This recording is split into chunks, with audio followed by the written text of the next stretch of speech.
안녕하세요. 한류 외신과 해외 반응을 소개하는 한류클라스TV입니다. 오늘은 절대재미, 애틋하고 괴로워지는 드라마 삼선이란 제목의 한국 사극을 소개하는 일본 기사와 이 기사에 달린 일본 반응까지 살펴보겠습니다. 한류 드라마는 역사극이 재미있다. 애틋하고 눈물이 멈추지 않는 로맨스에서 왕위 계승을 둘러싼 권력 다툼까지 보기 시작하면 멈추지 않는 어른이 빠져버리는 작품 삼선을 소개합니다. 이 일본 기사는 연모, 오소메 붉은 끝동, 그리고 환혼까지 한국 사극 3편을 소개하고 있습니다. 다음은 이 기사에 달린 일본 네티즌 반응입니다. 한국의 역사극을 진짜 사랑합니다. 위 기사의 환호는 오랜만에 빠졌습니다. 일지매에서 시작, 기항우, 군주, 추노, 최근에는 왕이 된 남자도 좋았고 동의와 또 나의 나라도 좋았습니다. 너무 많아서 잊었지만 역사극을 보고 장혁의 대팬이 됐습니다. 한국 사극하면 신입사관 구혜령이 최고죠. 거기 나온 남자 주인공 역의 차은우 군의 아름다움이 정말이지 최고입니다. 한국 사극 중에 본 건 동의와 성균관 스캔들. 원래 사극을 잘 안 봤어요. 워낙 스토리가 길어서 볼 엄두가 안 나네요.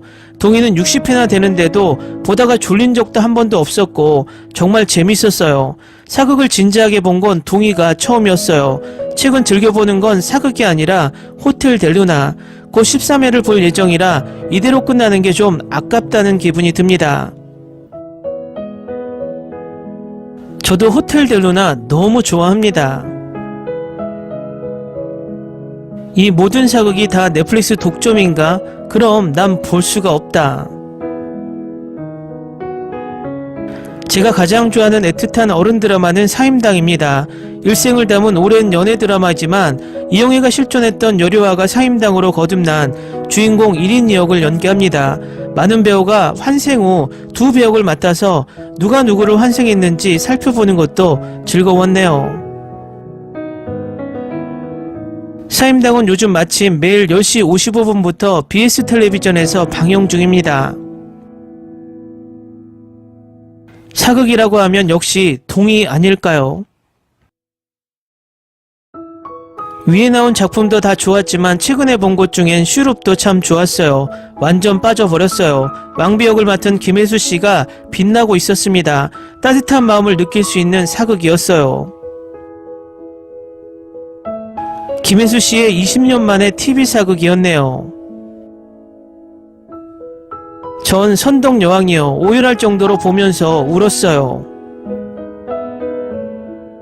세계 드라마다 보다 하차한 드라마네요. 저도 환호는 완전 추천합니다.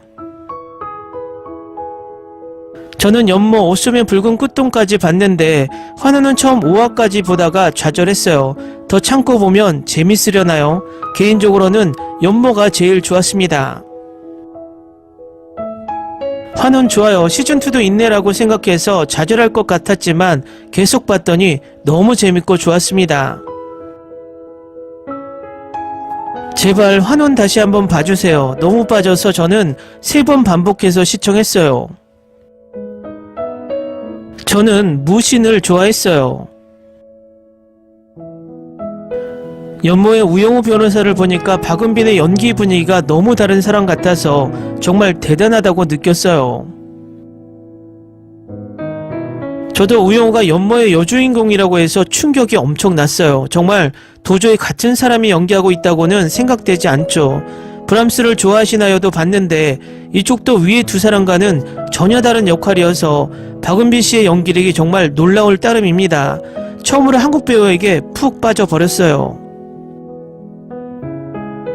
스토브리그의 박은빈이 맡은 역도 멋있었어요. 카멜레온 배우였네요. 와, 역시 연기력 25년 대단합니다. 사극 좋아하시는 분들은 즐겨보시겠지만 저는 사극은 등장인물이 너무 많고 이름 외우는 게 힘들어서 거의 안 봅니다. 유일하게 봤다고 하면 대장금 정도일까요? 환원 보다가 결국 하차했어. 저도 파트 2 있는 환타지가 너무 지나쳐서 하차하고 말았어요. 저 나라에 판타지는 있어도 드라마에 나올 실화 같은 건 없을 것 같은데. 드라마로 만들려면 사실만으로는 재미가 없고 계속 나오기도 쉽지 않으니까요. 하지만 특히 1623년 이후로는 한국에 사료가 많이 있기 때문에 사실대로 대사까지 말하게 하는 것은 충분히 가능합니다. 사실대로 다 그려낸다면 19금 공포영화처럼 되어버릴 테니 무리겠죠. 시청자들은 왜 드라마를 다 사실대로 했는가 사과하라고 항의할 겁니다. 처음부터 사실이라고 생각하지 않고 모든 한류 드라마는 판타지라고 생각하고 보기 때문에 재미있습니다.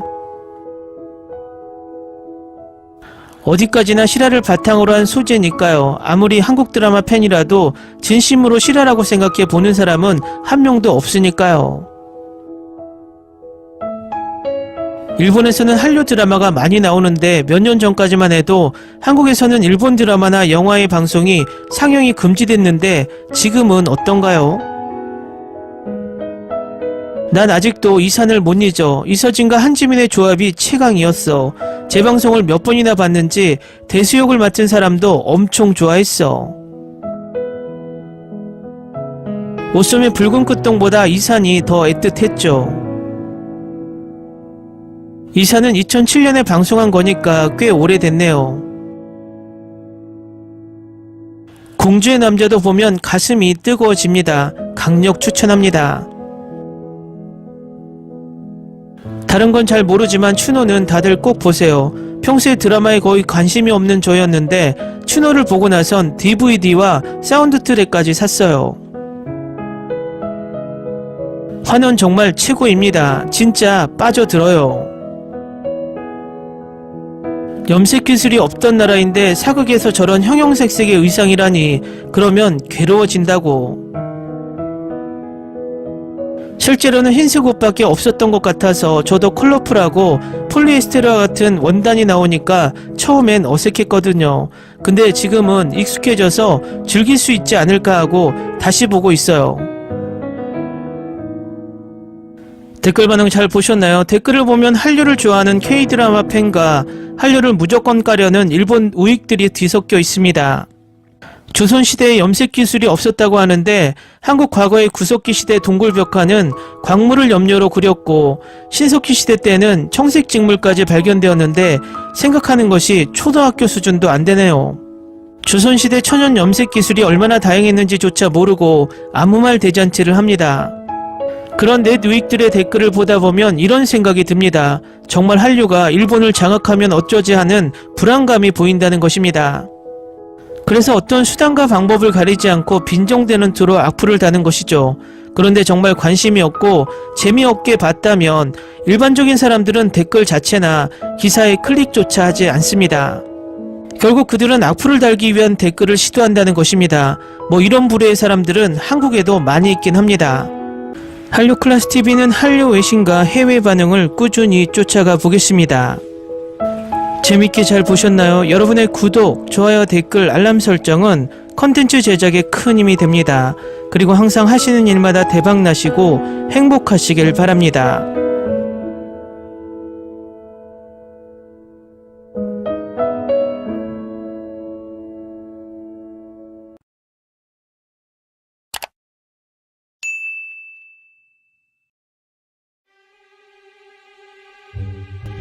Ni se te ocurra.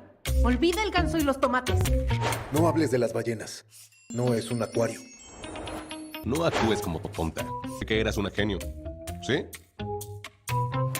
No vayas a presumir, a la gente no le gusta eso. Y no digas cosas sin sentido. Y bueno, ¿terminamos? Hasta pronto. Abogada, tengo mucha curiosidad por conocerla.